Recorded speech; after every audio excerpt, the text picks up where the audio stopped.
Bonjour, je suis Thaïs Hérault, la cofondatrice de l'épicerie créole. J'ai cofondé cette entreprise avec Marie Geneviève, mon associée, également amie d'enfance, et on a créé cette entreprise depuis 2018.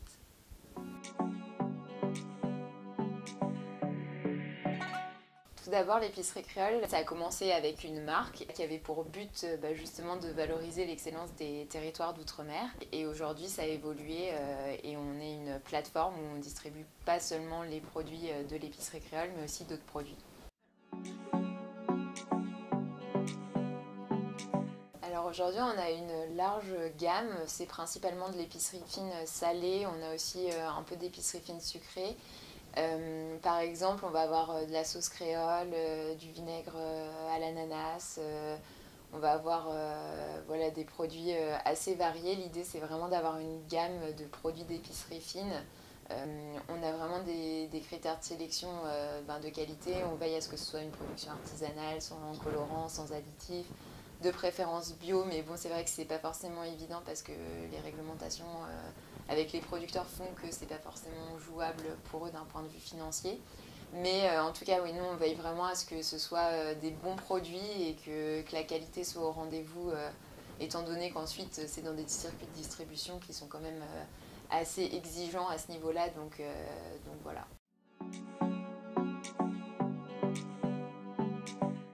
Les clients qu'on a, ils sont localisés en Europe. Aujourd'hui, on a des distributeurs qui sont aussi en Allemagne, qui sont en Angleterre, en Espagne. Donc on vise plus seulement que la France. Et là, récemment, on a eu un premier contrat avec San Francisco. L'idée, c'est de continuer à se développer et toujours en vrai en gardant ce côté et cette optique de sélectionner des boutiques voilà, de qualité, des épiceries fines un peu luxueuses voilà, pour représenter les producteurs. Nous, on a eu la chance d'avoir plusieurs incubateurs. On a commencé avec Incubagem du coup en 2018. C'est au moment où on a créé l'entreprise, donc c'est l'incubateur de l'école de Grenoble. Ça nous a vraiment permis, on va dire, de nous donner un premier feu vert en se disant bon, on se lance à 100% dans l'aventure entrepreneuriale. Il y a d'autres personnes que nos parents et nos amis qui croient en notre projet. Suite à ça, on s'est vite rendu compte que notre force, elle allait être aussi en étant à Paris. Et en fait, c'est là où on a commencé à rejoindre un premier incubateur, donc le School Lab en partenariat avec la région Île-de-France. Donc ça a été vraiment pour le démarrage d'activité. Et en fait, suite à ça, on a rejoint le programme Outre-mer Network. Voilà, aujourd'hui, on est alumni de ce programme-là, mais c'est vraiment eux qui nous ont accompagnés dans le développement et avec qui on est resté le plus longtemps. C'est quelque chose que je conseille à tous les entrepreneurs.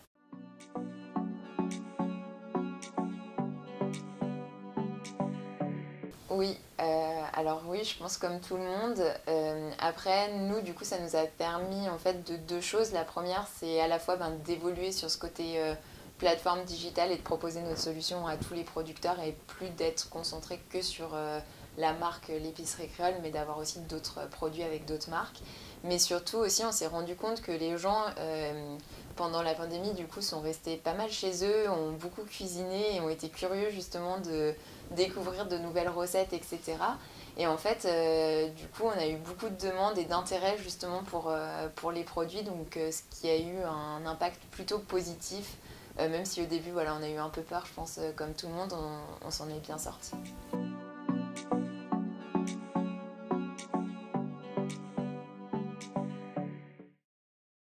Alors tout d'abord, moi je dirais que c'est l'équipe dans laquelle je suis. C'est vrai qu'aujourd'hui on est une petite équipe et voilà, on s'entend tous bien et je trouve que ça motive. Ensuite, il y a toute la partie d'accompagner les producteurs et c'est vrai que chaque jour de voir un producteur de plus qui est référencé, qui peut se développer au-delà de ces frontières de territoire insulaire grâce à nous, voilà, on a l'impression de mettre un peu notre petite pierre à l'édifice et c'est vrai que ça c'est gratifiant exactement. Et après la troisième chose c'est pareil un peu dans cet esprit là le côté satisfaction client où voilà, quand on a des distributeurs qui nous font des retours positifs sur le travail qu'on a fait, etc., c'est vrai que ça aide.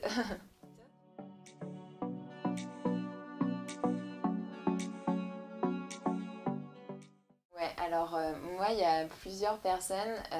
Il y a Scarlett je ne sais pas si vous connaissez la marque Marlette. Enfin, bon, c'est quelque chose d'un peu similaire qui fait des farines, etc. Enfin, c'est dans l'agroalimentaire et elle, son parcours entrepreneurial, en tout cas, moi, il m'inspire beaucoup. Ok. Et après, pareil, ceux de la plateforme Encore Store, ils sont une petite équipe et pour le coup, c'est des personnes où on s'inspire pas mal voilà, justement de toute leur force marketing, etc. Et Ok. voilà.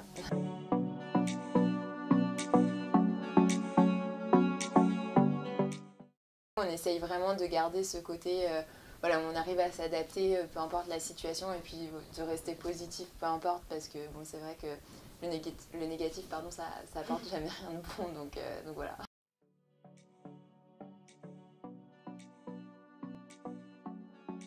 Bah, je dirais, c'est dur d'en choisir une. Honnêtement, moi je pense que la plus belle des réussites, ça va être d'avoir créé l'entreprise et c'était ce que je disais un peu plus tôt sur le côté justement l'incubateur qui nous a donné le feu vert et décider de se lancer dans l'aventure parce que c'est une très belle aventure. Et ça, je dirais que c'est la plus belle réussite. Et après, c'est toutes les choses positives qui arrivent du fait d'entreprendre. Voilà, ça peut être un nouveau contrat, des nouveaux producteurs qu'on a aidés. Enfin, voilà, ça va être tout ça, mais vraiment le fait de créer une entreprise, je dirais que c'est la plus belle chose. C'est quelque chose qui restera en tout cas.